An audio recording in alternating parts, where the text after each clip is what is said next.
You know me, Spinny. Just reading my book over here, man. One I've had to read on this pod many, many times. I think you know why I'm reading it today. No, I wish I did. Why are you reading it? Because the damn T Wolves weren't showing any signs of Mamba mentality last night in that game. That's for damn sure. So I'm reading on how we can find our Mamba mentality once again so we can actually win this damn series.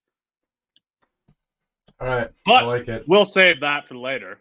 Spinny, episode 103, though, man. I think you got something for us? I do have something for us. A little bit of a stretch here. We're gonna start out with a record, and then we're gonna relate it to 103 later. So a little bit of a stretch Okay. here.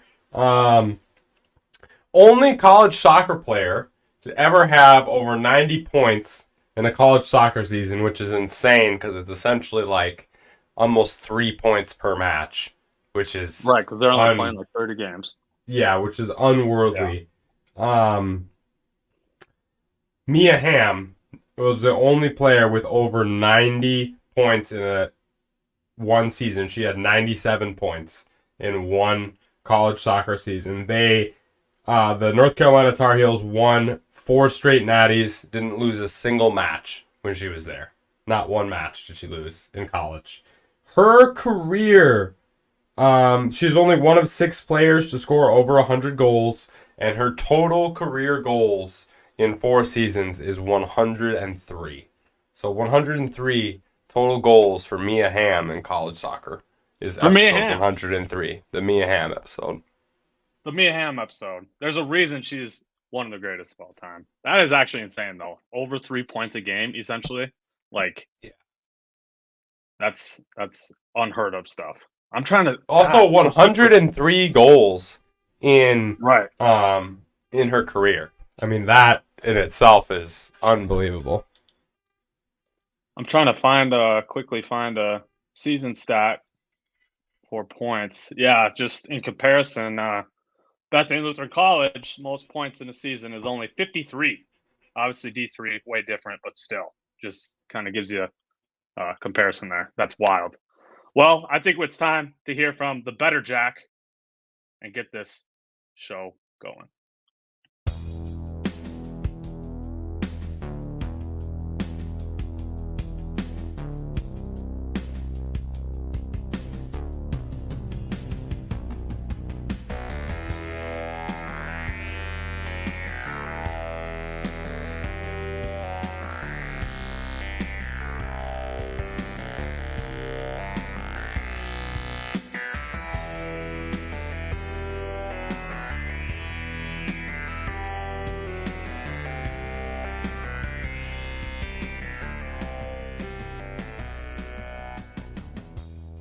The Mia Hamm episode 103, Spinny. We have to start with some headlines, though. There's a lot of them. Let's start with two different players being sued, believe it or not.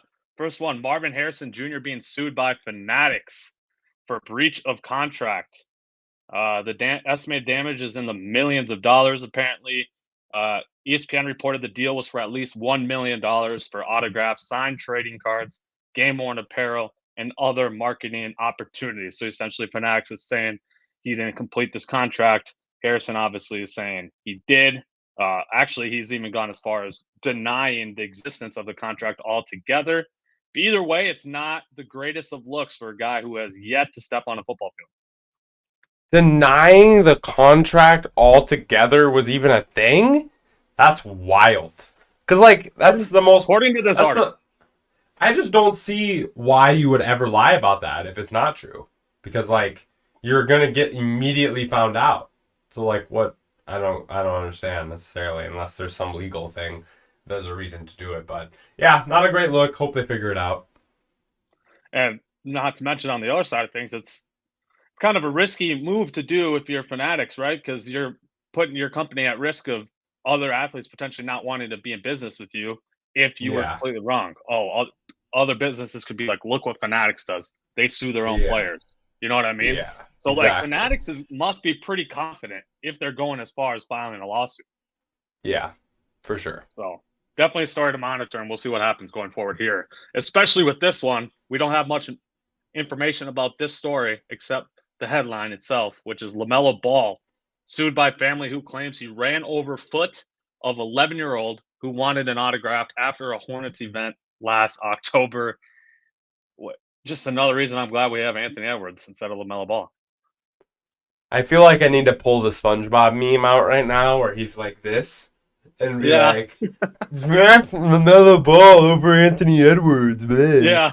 So I think yours truly might have been in that camp, though. We'd have to check the tape for sure, but I think I might have been in that camp. So I don't know how much I can talk, but yeah, it's not a good situation. Hopefully, it's not as bad as Right. being told, you know. Hopefully a little kid didn't get run over by LaMelo Ball. That's really tough if that did happen. Yeah, for real. PGA golf news. Xander Schauffele wins the PGA Championship. 21 under was the score, Spinny. That's the lowest score in a major ever. He led or co-led all 4 rounds. This was also his 13th top 10 finish. So he was finally able to get over the hump and finally win one of these things. This dude is constantly in contention and never seems to be able to get it done. So finally able to get it done. So shout out to him. All I got to ask you, Spinny, is don't you think they should pick a harder course if they're golfing 21 under? Like, this is a major. What are we talking about here? Yeah, I mean, that's, he was on one, though. Man He was on one. He was on So, credit to him in that. But yeah, I mean, you probably should pick at least a slightly harder course if that's where we're going. Shout out to you, me, and Al for all picking wrong golfers on the Al Travis show as well. Yep. I will say, though, I think Scotty Scheffler finished the best out of all of our choices. Could be wrong there, but I think mine was the best. So shout out me. JB Bickerstaff, Spinny, fired by the Cavs. My question for you is this a fair firing considering pretty much the entire world assumed they were going to lose to the Celtics anyways, right? Like, everyone kind of assumed this was their ceiling. So yeah, there has to be something more behind this, right? Otherwise, there's no reason as to why you would fire Scotty Scheffler. Scotty Scheffler. Wow. Woo! It's one of those days here on Hardhead Sports. As to a reason you would fire JB Bickerstaff, there has to be more behind the scenes as far as relationships with Mitchell and Garland, because it doesn't make sense. I don't think from a basketball coaching perspective he was that bad. Now, there was some things in the series where, like, not taking advantage of Peyton Pritchard, not using the size down low advantage that you have. I mean, there was definitely some things that I was like, maybe not the best move. But like you said, the C's were a much more talented team. And your best player didn't play half the series. Right. And it's like, there would have to be more for me of not working between either him and the players or him and the GM for him to get fired, because otherwise it doesn't make any sense to do it results based. Yes, I completely agree. To me, it just clearly points to the Cavs making some sort of major move this summer to get a new face in their new direction, right? They're definitely going to go in some new direction, and so they want a new coach to help lead them in that new direction. So whether it's trading Spider, trading Garland, who knows what they're going to do, but to me, this firing points to them definitely doing something big this summer. Maybe they should just hire Scotty Scheffler, right, Spinny? Yeah, I guess so. Sheesh. Other NBA news, they're finalizing media rights with ESPN, NBC, and Amazon. No TNT, Spinny, huh? It's the end of an era. It's really sad. Ernie, Kenny, Shaq, and Charles. That's been like our whole life. They better be on one of these new places. That's all I gotta say. That's been like our whole life of weeknight basketball. So I'm gonna miss those guys together. I mean, Ernie ain't leaving, right? Like, we're not really gonna see Ernie on, I feel like, much longer, which is very sad. I love the guy. I love how much he calls out these former NBA players. It makes me so happy. And I hope we see Shaq and Charles at least together. I think that dynamic is awesome and wild. And I think it would be missed if they ended up working for different places. Completely agree. They need to stick together, for sure. All defensive and all NBA teams came out, Spinny. Let's talk about the all defensive teams first. First team was Rudy Gobert, obviously being the DPOY. Victor Wembanyama, first rookie ever to make first team all defensive team. Bam Adebayo, Herb Jones, and Anthony Davis. Second team is Alex Caruso, Jalen Suggs, Derek White, Jaden McDaniels, and Drew Holiday. Any immediate snubs come to mind, or did they get the right 10 players? No immediate snubs came to mind for me with this award. I thought they did a very good job. When you look at defensive win shares, when you look at production, the only biggest thing for me, I guess, was just I hope we don't end up bigs and forwards, first team, second team. Right. Or interior defenders, perimeter defenders. Like that. Right. I understand Herb Jones was on first team. I think it should have been McDaniels or somebody else, but obviously the votes weren't even close, really, for Jaden. So Jaden's second fewest amount of points on the second team. Yeah. But yeah, I just hope it doesn't turn into that. I really hope we still are trying to mix up guard and forward on these all-defensive teams. To me, it's also crazy. AD, just looking at the points, he was the least amount of points for first team. Like, this dude was a freaking animal this year on the defensive end. How did he barely even get into first team? That blows my mind. How does Herb Jones have more points than Anthony Davis? That's what I'm saying. Like, what are we talking about? That seems Am wild I missing to me. something here? I don't know. I know. In terms of snubs, though, Spinny, it looks like other players receiving votes. Lou Dort was only 2 points, I should say, behind your Drew Holiday. And Kawhi Leonard was 5 points behind as well. So Kawhi and Lou Dort were the closest ones. To me, though, it's Drew Holiday. I'm not upset about him getting the last spot at all. No. I think that's a wash.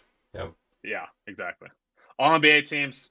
First team, Shai, Jokic, Luka, Giannis, Tatum. I'm pretty sure those are the 5 we picked. We're on board with that. I feel like everyone said that for about 4 months. Yeah, exactly. The only asterisk would be Embiid, obviously. If he hit 65 games, he would have probably been first team. Yep. Second team, we have Jalen Brunson, Anthony Edwards, Kevin Durant, Kawhi Leonard, and Anthony Davis. By the way, I'm reading these in total points. So, Shai had the most points, actually, for first team. I'm pretty sure the top 2 were tied. Yes, they were. 495. Good call. Yeah. Again, kind of more disrespect for AD. Barely even getting second team. I think he was like a lock to me. So the fact that Kawhi and KD both had more votes than him, I didn't think that was right. But I think those are the right 5 names, though, right? Yeah, those are the right 5 names. I'd love to go back in the hard-headed record books, but we said those 5 names. Yeah. Yeah, we're pretty damn close here. Now, third team. You for sure might have an issue with this one. LeBron, Steph Curry, Sabonis, Tyrese Halliburton, and your last spot goes to Devin Booker. That means your best record in the NBA, Celtics, did not get 2 players. The Thunder did not get 2 players. The Nuggets didn't get 2 players. The Wolves didn't get 2 players. The best 4 teams in the NBA did not get 2 players. The Suns did, and the Lakers did. What do you think about that? Man, I really wanted to come on here and defend my guy, Jaylen Brown, because I did think last night on looks he got snubbed. But man, Bus, I hate to say this. I do, but the stats just don't back it up. They really don't. I agree. No, I went to analytics. I tried 5 different ways from Sunday to make an argument about why Brown should be there instead of Halliburton or Booker. But I really can't. Stats are all very similar in the shooting percentages, assists, rebounds, stocks, all that type of stuff, turnover.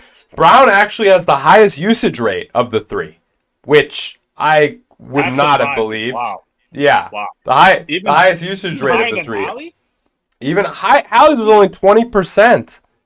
20% for Hallie, like 27 or 28 for Booker, and then 28.9 for Brown. Can you imagine if that man gets up to 28%, how many assists he's going to average? I know. Crazy. True shooting, all that stuff, very, very similar. And Booker obviously averaged about almost 7 points more per game than Brown. Not 7. Wait, sorry. 5. 6. Yeah, 5. It wasn't too much. Yeah, about 5 more points per game than Brown. So you got to give that slight edge to him as far as those things go. And Hallie's, the top assist leader in the NBA. So you gotta, even though he averaged about 3 less points per game, when you look at the lower usage rate plus the assist ratio, it's hard not to go with those guys. Now, I'm not gonna come on here and be this eye test guy because I'm not usually that guy, but that is the one area where I think Brown has performed well. I thought even with the additions they got this year and the offense not being as focused around him, he was able to produce. Um, he hasn't had the overall statistical things like he normally does, but when you watch him, I feel like he's gotten better. So in that would be the only argument for Brown. But with who I am and what this pod is, I didn't feel like I could come on here and make that argument with a straight face. So no hate. Jaylen Brown probably was the 16th best player in the league this year. Tyrese, 75 total points. Devin Booker, 70. Jaylen Brown, 50. So that's how that went down. Really killed Brown is he didn't get any second-team votes, and those other two did. So that definitely hurt him when it comes to the total points there. But yeah, I think I'm with you on everything you said. My one last nitpick here about the All-NBA teams. Who was the one voter that did not have Luka first team? That is ridiculous. He should have also been unanimous first team with SGA and Jokic. What the hell is that? Agreed. That's absurd. All right, last headline, not even a headline. Spinny, we got to do it, man. We got to. We are going to apologize to our dear friend Gio. We said he was wrong on our Q&A last week about the correlation between off the dribble shooting and catch and shoot. I was pretty damn confident in my answer. Now, the Darius Garland part of it, I still think stands. So I think we were half right in regards to the question. But there is actually a correlation for sure between off the dribble shooters and catch and shoot. If you just look at advanced statistics on NBA.com, everyone I was looking up had better percentages catch and shoot than off the dribble, including guys like I mentioned, Luka and Kyrie. So, I mean, the list goes on and on. The only name I was able to find who had a better off the dribble and catch and shoot was actually Mike Conley, believe it or not. 47% off the dribble this year compared to 42% catch and shoot, both elite percentages, obviously. But the correlation's there, Spinny. We were wrong. We were wrong. The trend is definitely better catch and shoot shooting than off the dribble shooting for most of the top shooters. Yeah, and I also want to say Darius Garland is not a mid shooter in the NBA. I didn't even say that last week, but I did say that on the original argument. So I will come out on the pod and admit that Darius Garland is not a mid shooter. No, he is not. No, he is not. All right, let's jump to the next segment. Before we talk the conference finals, let's talk about the three teams that have been eliminated since we last were on the podcast, Spinny. That's obviously the Thunder, Nuggets, and Knicks. Let's start with the lone Eastern Conference team there. My quick question for the Knicks. Did we jump the gun by saying Brunson is a superstar? No, I don't think so. I understand the production wasn't quite there, but... Do you think he is a top 12 player in the league? Kinda. I kind of do. I mean, we'll see what next season really brings, but the voters basically said he had the 7th best season of any player in the league. Yeah, pretty much in essence, yeah. So, I don't think calling him top 12 is out of the realm of possibility and coherence. But 6 40-point games in 12? 6 40-point games in 12 playoff games this year, maybe 13. 12 or 13 playoff games, 6 40-pointers for Jalen Brunson. So, like, yeah, I don't know what else you have to do when you score 40 in half the games, basically. I'm going to give you a little bit of a bonus, even if your team loses. And they lost in Game 7 in the second round. You know, it's not like they were a first-round exit team or anything like that. Like, he carried them to that point. Yes. Is what I'm saying. So, I don't think... without Randall, without Robinson, and half without OG. Right. But me saying I don't think we jumped the gun, I will admit, though, I won't necessarily argue against someone saying that he's not a superstar yet. If they're not quite ready to give it to him, I wouldn't really argue against that, if I'm being honest. Typically, typically I feel like there's a little more required. I mean, I feel like we didn't give Tatum even the superstar But nod and felt like he did way more. Tatum didn't shine in the playoffs like Brunson. That's true. That's I fair. do think you get to Good jump point. the gun a little bit if you show it in the playoffs like Brunson has. That's a good point. He's definitely had way more elite performances at this stage than Tatum did when he was first starting with the Celtics. That's for sure. Exactly. Julius Randle. Do they consider moving this guy, considering they had all this success even without him for the last half of the season? Or should they hold on to him? What do you think? You have to consider trading Randall. I think Kevin Durant is on your list of guys you want to try to get. I think Paul George is on your list of guys you want to try to get. I think you're trying to make a splash move if you're New York right now, especially that Randall contract. You can get a lot of those superstar level players. You have your draft picks. You have OG could be a throw-in trade piece. Mitchell Robinson throw-in trade piece. You have I can't think of guy's name right now, but they have a couple other low-key trade pieces along with all their picks. And so I think that with Brunson's resurgence, and if you can keep Hart and DiVincenzo and a big or two to play defense, then you really need to make a move for a score, and you could be right there if you're New York. Yeah, I'm with you there. I definitely think they should look shop in him. Like you said, they have so many picks. A player of Randall's caliber plus picks, that's going to be a very intriguing package for a number of teams out there. My next question, though, is kind of leads into these guys that you said could be thrown in as trade pieces. So OJ Anunoby, he has a player option for next season, which, you would imagine is going to decline. It's only about 19 mil.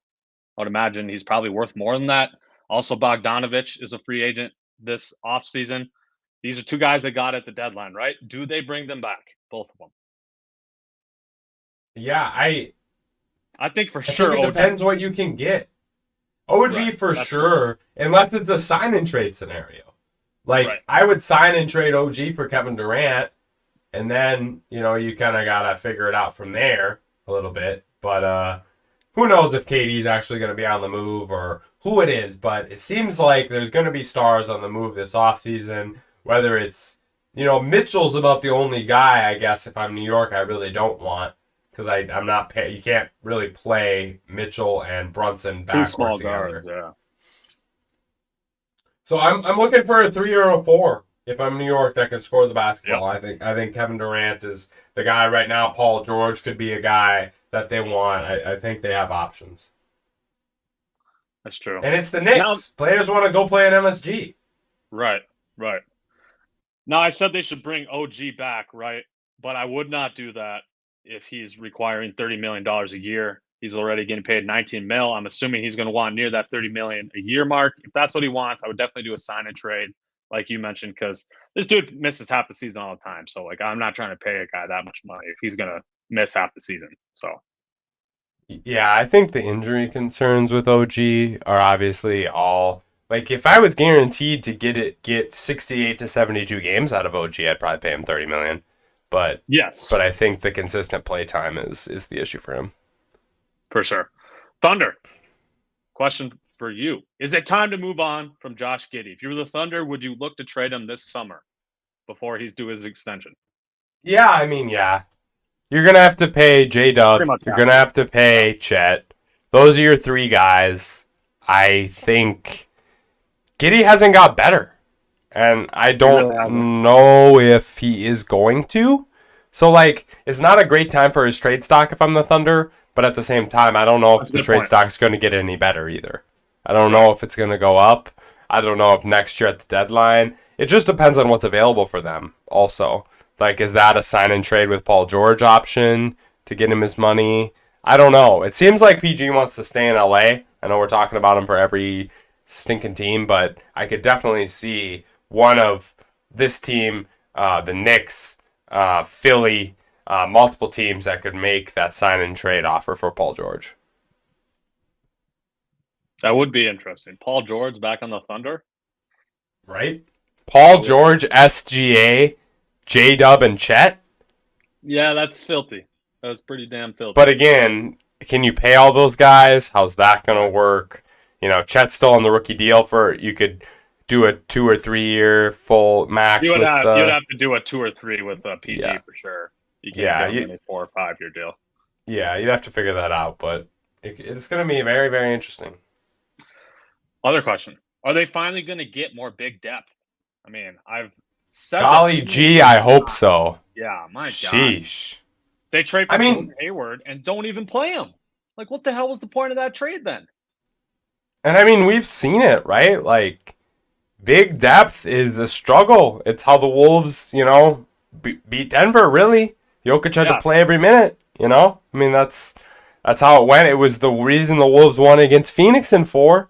I mean, they just couldn't keep up with the size. And I think if you're going to be in the West, you cannot have one playable good playoff big. Can't.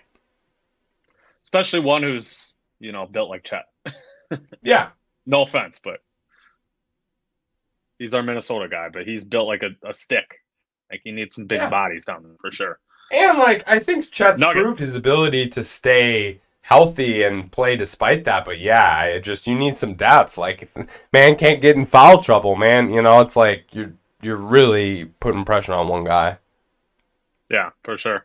Now the team that is not defending their championship anymore, the Denver Nuggets, do they consider trading Aaron Gordon? I had to do it. Sorry, I had to do it. Do they consider trading Aaron Gordon or Michael Porter Jr., or should they run it back with their core 4? I would consider trading Michael Porter Jr. that $40 million range, but you have to be able to get somebody better than Michael Porter Jr. Correct. If you're not going to get Paul George or I don't know. Okay. How about this? Yeah. Everyone was talking about their lack of depth, no bench, right? So you wouldn't move MPJ for better winning pieces around your now big 3 of Gordon, Jokic, and Murray? Maybe, but it would have to be 2 very influential. Like, it would have to be something like Bruce Brown and Benedict Mathurin. You know what I mean? It would have to be something like Bruce Brown, a guy they used to have. I know. That was just the first and only example that came to my head right away. But it would have to be something like that where you're still getting a scorer and a shooter, And it's like, what are people going to want to pay for Michael Porter? Like, man, if I could get Jaime Jaquez and Tyler Hero, I'd do that in a second. But does Miami want Michael Porter Jr.? Is there 3? There 2, 3? I don't know. Probably not. I don't think they do at that price, honestly. So it just depends on what the market for MPJ is. Yeah, that's a fair point. I do think MPJ would be the one to trade. I think Gordon means too much to their success. Gordon and Jokic are too lock synced to break that up. Yeah, they have that twin telepathy. It's like twins out there, literally. And it prevents you from helping on Jokic because Gordon is the best dunker spot player in the NBA right now, honestly. Right. And so I think it's just always there. And Jokic can, like you said, Jokic has eyes in the back of his head. So how does this loss to the Wolves, that is, impact Jokic's legacy? To me, not much at all, but I'm interested in hearing your thoughts about that. I just think Jokic and Giannis are basically the same now. Jokic three MVPs, Giannis 2 MVPs in a DPOY. Both have won championship. Both lost in the second round in Game 7 to a team they probably shouldn't have lost to the year after they won the championship. Both had a second star that was not necessarily at the level of recognition of most second stars on NBA champions. I think we're more talking about Giannis and Jokic and not like Jokic and Shaq or Jokic and Hakeem or Jokic and those 3 MVP guys. So does it affect his legacy? He still has an ability to change that with winning another championship. But I think it kind of gives us the question now. Is it more that Giannis KD level? Is that where Jokic is? Or is Jokic Hakeem Shaq level? I think that's just the legacy difference that Is we're he a talking top about. 10 player or a top 20 player? Yeah. Yeah. Right.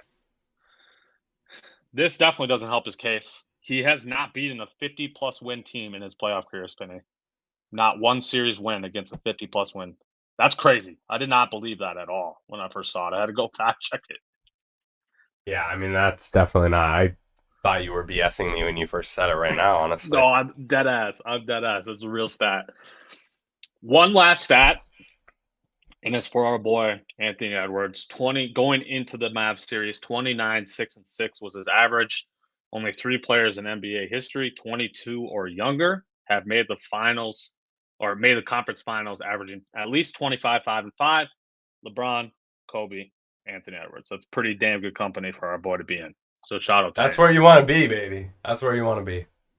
Well, Spinny, we're going to get into the conference finals here. I will let you decide which route we're going first. Eastern Conference Finals or Western Conference Finals. You pick.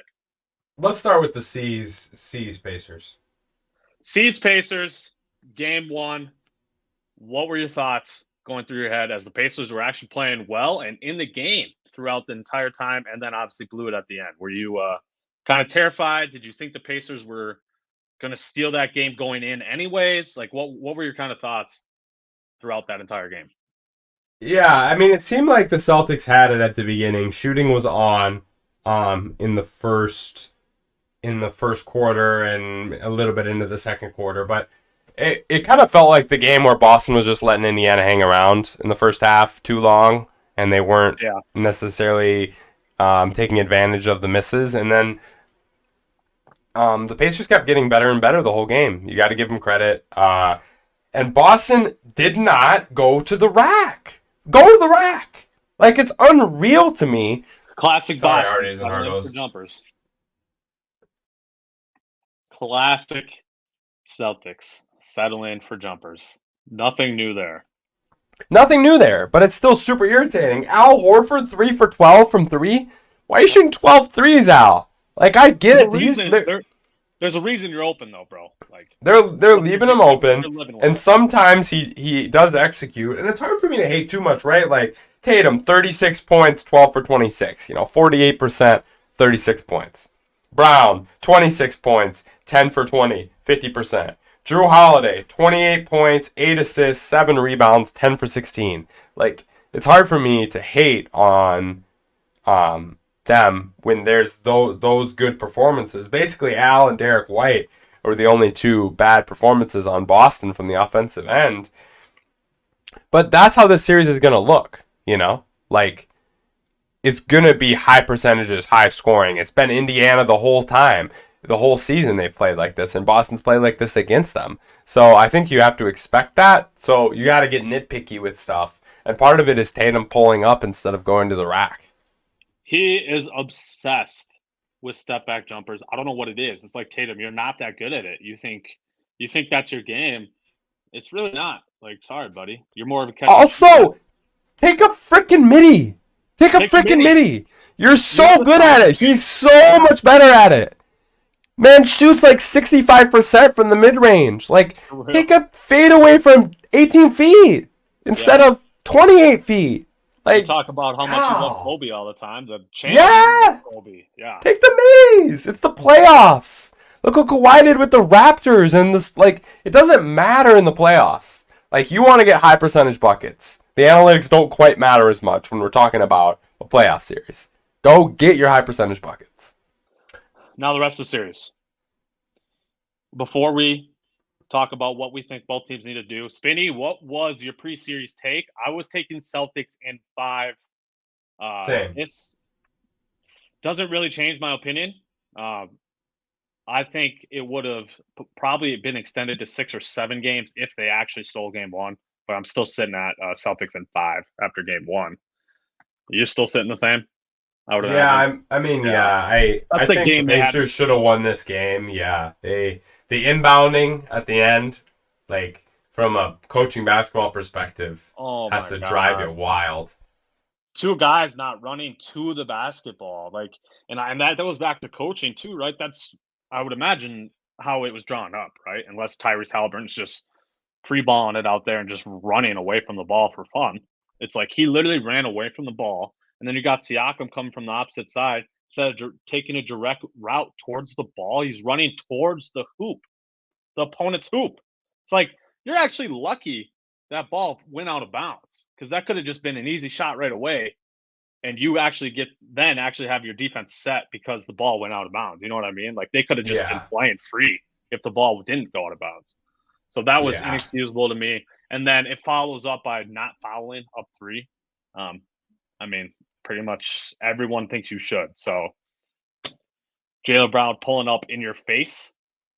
Like, I get it was a really contested shot, but still, that just shows why you foul up 3. And that's back-to-back terrible decisions by the Pacers to blow the game. I mean, you knew when the Celtics made that shot, they were going to win in OT. Yeah, it definitely was that vibe. And it wasn't a good decision to not foul. Awesome shot by Jaylen, though. Man. He really jumped. He just love that. Siakam. We love that man on this pod. We love that man. Making me stay up and be sleepy the next day, but we still like him. Okay. Now for the rest of the series. I'll tell you what I think the Pacers need to do. I think they need to continue to speed up the ball handlers of the Celtics, right? They love to play at this fast pace. Celtics obviously do too. Celtics score like crazy, right? But I think the Pacers know their identity. I think they know they're not necessarily going to get stops all the time. So they're more liking the chaotic, frantic pace of the game where the Celtics might get into shooting the ball a lot instead of getting to the rim like we saw. They might get careless turnovers. I think that's the recipe for success for the Pacers on the defensive end. And then obviously, with no KP out there, they have to win the points in the paint and the rebound battle. Miles Turner, Siakam, you got bigger guys. You have more athletic guys. If KP's not playing, their only big is Al Horford, who's 90 years old. They have to win the rebound battle and the points in the paint. That's their only chance of winning this series. Now, from the Celtics side of things, what do you think they need to do to close the series out? Yeah, rebounds were 44-43 Indiana. That's way too close if you're going to win the game as the Pacers. Indiana needs more, yes. Celtics just need to get good shots when their threes aren't falling. They're going to have probably two wins in this series that are going to be just because their threes are falling. Like, if the C's are shooting 35 to 40% from 3 as a team, you're not going to beat them. I guess that's just is what it is. There's too many good shooters. But those games where it's not there, they're going to have to force the midi, force going to the rack, get good shots, only take threes in rhythm, catch and shoot. Getting KP back obviously will help. Peyton Pritchard, 23 minutes. You obviously a plus minus of -15 in those 23 minutes. Worst plus minus on the team. Only negative plus minuses were Sam Hauser and Peyton Pritchard. A +2 in 13 minutes for Luke Cornett.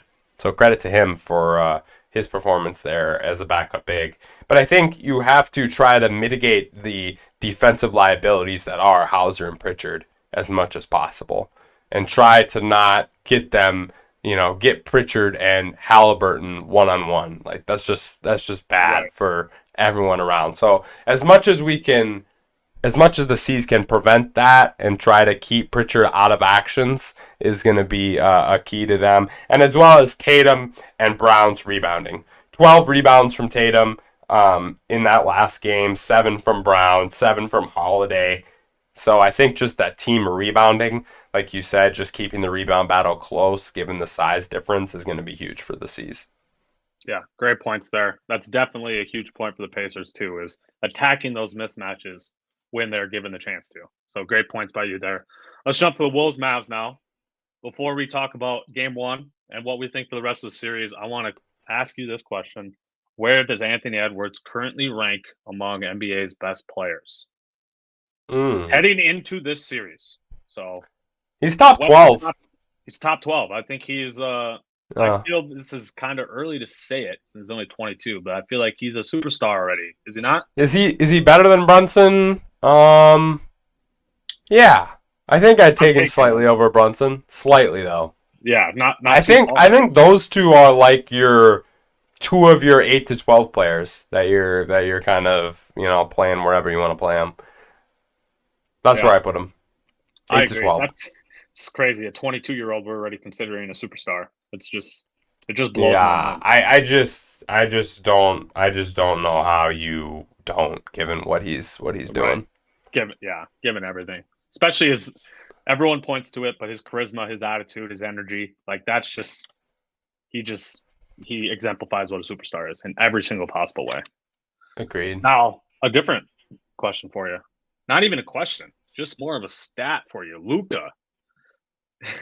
We all thought he sucked against the Thunder, did we not? At least I did. I don't know about No, you.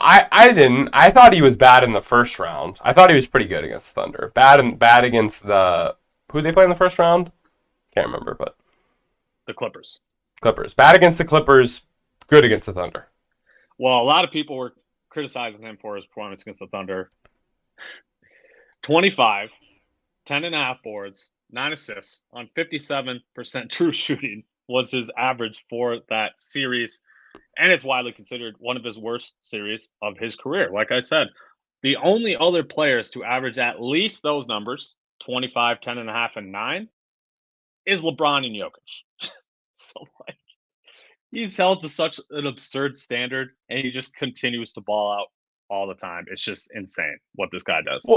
Well, I think too when you start your career averaging like what was his first 12 playoff games like Oh, 33.8, 10 and 10. You know, I think those two ridiculous. Clippers series, like when you start off with that as your Yeah, first playoff series, like people are going to hold you to that standard.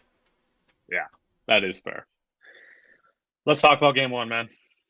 Obviously, the main point is why did the Timberwolves think they were the 2017 Warriors and shoot 49 threes? Spinny, 49 of our 89 shot attempts were threes, which ties an NBA playoff record for three-point attempts in a game. What the hell was that? Yeah, that wasn't ideal. I also we got to give credit where credit is due though. And that is to Dallas. Um Attacking the especially paint? Derek Lively, plus 19, plus minus for Derek Lively. We could not stop Derek Lively from getting rebounds. It was driving me insane. Driving me insane. I was losing Um, my mind. that's a big thing for the Wolves and the rest of this series is we got to rebound the ball better because that's BS. That's BS. But the credit goes to Jason Kidd. And again, another Warriors comparison. He pulled out the Steph Curry offense. It's like, can we run Kyrie around as many possible screens as possible and have this man run like 75 miles during this game with Anthony Edwards in tow? Ant And was freaking gassed at the end of the game. He it was so worked. It worked. And balled up on the defensive end after the first, like, Kyrie went off in the first half, then only 6 points in the second half. Huge defensive step up. And he did that despite their offensive game plan for Kyrie. But it worked in the end because we kept it close to that 4 to 5 minute mark, and it was like, Ant, buddy, we need you now. This is the time. You got to come out and score. And he just, man, was walking up the court, you know. He just couldn't quite. He hit a couple shots there, but he couldn't consistently take over like we really needed him to. That is a great point. They were definitely running Kyrie off screen after screen after screen. It was crazy to watch. He was just I felt like I like was you watching said, he was hurt. 2016 Steph Curry. I really did. Literally. Back to the rebound thing, like you said, inexcusable to lose a rebound battle to this match. We outsized them basically at every single position. We lost the rebound battle by 8 boards, Spinny, 48-40. That's just not acceptable. I like the at minimum you should tie them on the rebounds, but I'm expecting a +8 margin from the Wolves. You know what I'm saying? Not Yes. -8. Like, what are we talking about? Not to mention the points in the paint, Spinny, 62-38. We were outscored. I get they're packing the paint, but there were so many times where we weren't even looking to attack. We were just shooting the ball. We'd reverse it one time, huck up a three. I'm like, bro, attack. You're going to get that 3-point shot at any time during this possession. Let's at least Yeah, get a couple attacks first. I agree that we did not attack the rim as much as possible. Uh, Here's man, something that backs it but out. Anthony Edwards, 16 shot attempts on the night. 12 of his 16 shot attempts were three-pointers. Only 2 shots at the rim for Anthony Edwards. 2. That's just that inexcusable. That should be flipped, right? Like we want like 2 or 3 threes and like the rest of the shots at the rim. Also, Anthony, at least, yes. Credit to Kyrie. Man had Hall of Fame fearless finisher and giant slayer on last night.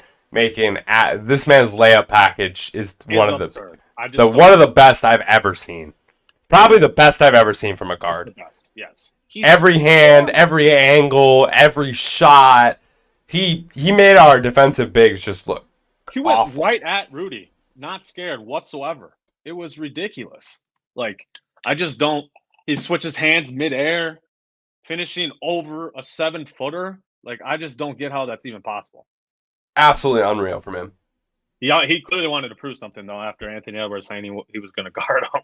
He came out firing in that first half. I like the fun back and forth between him. Kyrie's press conference talking about how much he likes Ant and watched him in high school and all that stuff. So I hope Ant can bring it as much as Kyrie brought in that first half. Yeah. Another point of the Wolves offense I want to make. Absolutely no off-ball movement. Anybody that didn't have the ball in their hand was just standing on the three-point line. It's like, bro, can one person cut to the rim, please? Just one person. We had all 4 guys standing around the perimeter. There was time when Rudy wasn't in the game where all 5 of our guys were out, and we were in 5 out, which is fine. You can run 5 out offense, but you have to have cutters. Like, the defense was able to pack the paint because no one was moving around. Everyone just standing there. It was driving me insane. Yeah, and we have to figure out. It's still a problem. I feel like I'm a damn parrot on Hard-Headed Sports right now with how many times I've said this, but can we get Ant in off-ball actions and get him the ball outside of the pick and roll? Please! Please! Like anything else. They just hard double and we are not good. Like, come on. It's driving me insane, Bus. No, literally none. Like, I was thinking that the whole time, too. I was like, Spinny is probably so pissed right now. Everything was a ball screen. I'm like, bro, let's swing it to somebody else and then move off ball. But no, like the point I just made. We'd swing it and then we'd just stand there. It's like, what are we doing? Like, we have to move. You don't have the ball. You have to move. It's unreal. I don't mind him in pick and roll once in a while. I think he does some good things with it. Like, I'm not completely hating on it. But is there anything else we can run for him on offense, please? Exactly. One last bad thing I want to get into before I mention some positives from the game for the Wolves. Mavs, 16 for 17 from the free throw line. The Wolves were 11 for 18. So we missed 7 free throws. They only missed 1. That's obviously a major difference there in a couple possession game. Some good things, though. Jaden McDaniels apparently is Klay Thompson. Like, he was the only dude making threes consistently for us that game. That was amazing to see. And the guy I hate on the most out of anybody, Kyle Anderson? Where the hell did that come from, Spinny? Yeah, Kyle Anderson kept us in the game in the first half. Yeah, Kyle Anderson making shots. Pretty decent defense on Luka, actually. So Jaden in game 6 and 7 so we're gonna give you Jaden's stats from game 6, 7, and then 1 of this series. So from the field, he is 24 for 35. 24 for 35 from the field. 12 for 18 from 3, 66%, with 68 points. 68 points. 24 for 35, 12 for 18 from 3, 68 points in 3 games from Jaden McDaniels. Absolute dog, bro. Dog right now, Jaden. Plus some level of heater. Yeah.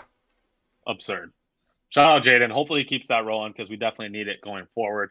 The other good news, Spinny, since 2011, teams coming off a Game 7 win versus a team that didn't play a Game 7 are now 0-14 in Game 1. So this is definitely a trend that has been consistent here for the last over a decade, even for that matter. So let's try not to overreact as Wolves fans here. Plenty of things we can correct going forward. Did you see what Finch said to the team today? Yeah, why don't you tell the Hardies Nardos? Oh man, he absolutely reamed them. He made a comment to the press today something along the lines of the Western Conference Finals started. I don't think our guys knew that, but now they do. They do now. So he absolutely lit into him on film study today. I would imagine over all the 50-50 balls we lost, over the poor shot selection where we were just Dude, choosing to shoot threes instead of can we driving. stop for 1 second and talk about the 50-50 balls in the first half? Did we get any? Did we get any? Because it literally felt like none. I might start tracking this going forward because we definitely got. It seemed like we got none in the first half. Wild. Yeah, and that's like our bread and butter is the defense, right? Our energy, our like aggressiveness. So how are we losing every 50-50 ball? Like that should never be the case, in my opinion. So let's talk about the rest of the series, though. Going in, I was going to say Wolves in 6. I am a little more worried now. I think this could definitely go 7 games because while I did think they were going to steal one of our home games, I was certain we were going to win game 1 and it would be game 2 we would lose. Now it's in a situation where we need game 2. We cannot go back to Dallas down 0-2. So how are you feeling? What was your pre-series prediction and how are you feeling now? Yeah, I was going to say Wolves in 6. I'm going to stick with Wolves in 6. I think we're going to win game 2. I think we're going to win game 2. I think we're going to split at Dallas. Yep. We're going to split with Dallas 2-2. We're going to win game 5 and 6. We're going to head to the finals. First time I'm picking the Wolves, Hardies and Hardles, so that's what I'm saying. We're knocking on this wall, baby. But us this time, man. Like this. If listen, we actually lose the Mavs, this is clearly your fault. Listen, I wanted to pick Dallas. I tried to, but I just can't get on this pod and lie to the Hardies and Hardles like that. So I had to stick where I was. So now for the rest of the series, Spinny. Keys to the series. I'm going to start with 2 Gobert points here that I think they're going to try to take advantage of. 1, the lob threat against Gobert. Luka, obviously, is basically the best in the league at finding the last-second pass when the big helps. We saw that how many times the last-second alley-oop to Gafford or Lively. So that is something they're going to look to take advantage of. And also Gobert on the perimeter more. He basically was guarding Gordon or Jokic all the time, right? Gordon's not really a threat out there. He's going to be guarding guys potentially like PJ Washington more this series, where he will have to be out on the perimeter more as they are a better three-point shooter. So I think those are the 2 areas they're going to look to exploit Gobert, definitely be keys for them offensively and something we got to mitigate on the defensive end for sure. What's something you think about going forward? Yeah, I think that's a good. I think more shots in the paint, just more shots in the paint. I think we have good paint scorers, and I'm confident with them taking shots. More shots in the paint, and Cat either. I'm tired of Cat driving to the lane from left to right. I know we've had some success with it during the regular season, but in the playoffs so far, it has seemed to me that when anytime Cat's not driving straight from the top, it has not been successful. Either wing has been unsuccessful for Cat. So I would like to see more of Cat keeping up with the 3-point shots. Getting more post touches is something which he has been effective at, and I think can be, especially against Washington or Lively. And then driving in the middle of the lane, not from the wings in a left to right or right to left type direction. But yeah, mostly more shots in the paint, more focus on rebounding, boxing out, just more effort in that area. Because I don't know if skill is necessarily a thing. If Dallas is going to win, no, they got it. Let me comment on that. Rebounding is 80% heart, if not 100% heart. Yeah. Like, you just got to want it more. It's that simple. So we have to want it more. Yeah, fundamentals for sure. If I'm Dallas, right, I need to shoot better. I guess 24%. They were lucky to sneak that win out. Of open threes. So a lot of open missed threes. So if PJ Washington 2 for 8, Derek Jones 0 for 2, Kyrie Irving 0 for 3, Luka Doncic 3 for 10. So if any of those guys can shoot better from the 3-point line, it's going to be tough for us. So I think both ways, Dallas to shoot better and us to close out better on their shooters. Good points. Kind of piggybacking off the size points you made in regards to the points in the paint and rebounding. Just taking advantage of size mismatches is another key I had written down. I didn't think we took advantage enough when Kyrie was switched on to a bigger guy, Derek Jones Jr. When he's on Cat, there's no reason why Cat shouldn't be posting him up. He's way stronger than him, taller than him. You know what I mean? We have to do a better job of attacking mismatches when we have them. And now that I said that, please, Wolves, that does not mean feed Rudy Gobert the damn ball hundreds of times. They will give you that. They're not scared of Kyrie getting switched on to Rudy and Rudy having a back-to-the-basket possession against Kyrie. They don't care. They want that. So please don't look for that. That's the one mismatch where I don't care if we take advantage because Rudy has no back-to-the-basket game. I'm sorry. He does not. Also, we need to exploit the 25 minutes of Hardy, Exum, and Josh Green. Yeah, what was those that? 25 minutes in the game? Yeah. 25 minutes from those three, that's times when we should be hunting ant switches. Yeah. All day long, hunting that. Trying to get him or even Cat on either of those guys and let them go to work. We got to take advantage of those scrub defensive minutes that they're giving some of these guys on Dallas. Great point. My last point I want to make, we just got to be more disciplined on defense. Even if you're just slightly gambling, Luka and Kyrie are the masters of making you pay. You cannot gamble on somebody like Luka Doncic. You just can't. I saw too many times where Jaden or Ant were just trying to reach in real quick. Well, he's hitting you with the spin move and he's already by you. Now you lost the game. When you were trailing Luka, you lost the possession. He is either going to step back as you try to get in front of him and hit you with a jumper, or he's finding his big for an alley-oop, or he's going to finish at the rim. Or you're fouling him. Or you're fouling him. He's so good at just making you foul him.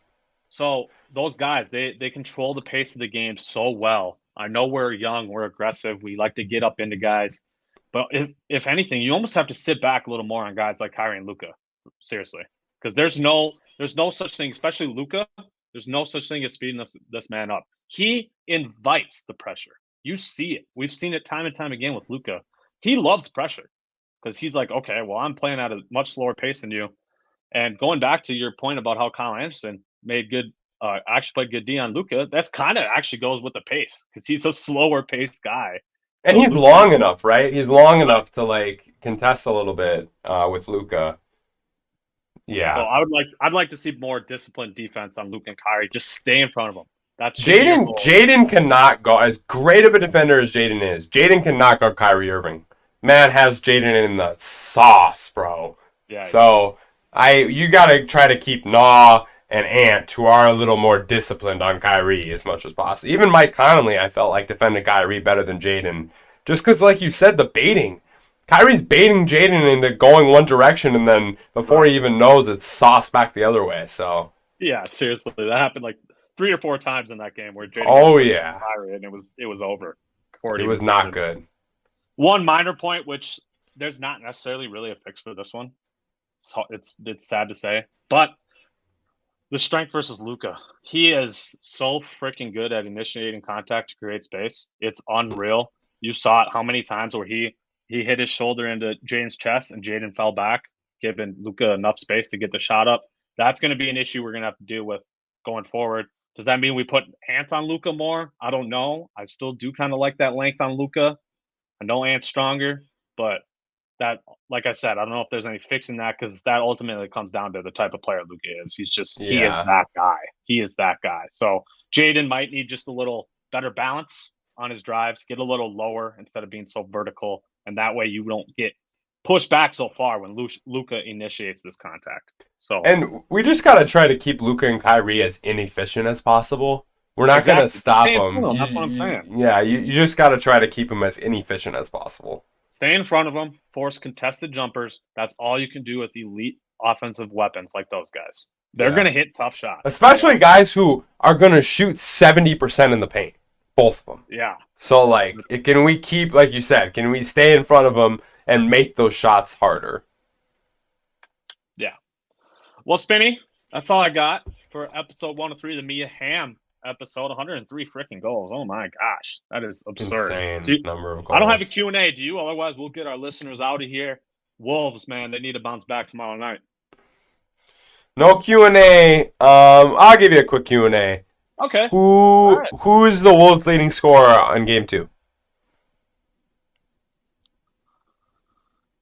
I look for it to be Anthony Edwards. I think last series against the Nuggets, when he really struggled in the one game, he bounced back and was a stud the next game. I think he's really gonna put his foot on the gas and try to get to the rim a lot more. Like I said earlier, 12 of his 16 shot attempts were threes. I don't anticipate a game like that. I think he's going to try to get to the rim. So I'm anticipating Anthony Edwards being our leading scorer. let's go. That's what we like. I think it might be Cat. All right, Hardies and Ardos, thank you for coming on. Thank you for joining us. Hug your friends and family, and get the heck out of here. We love y'all.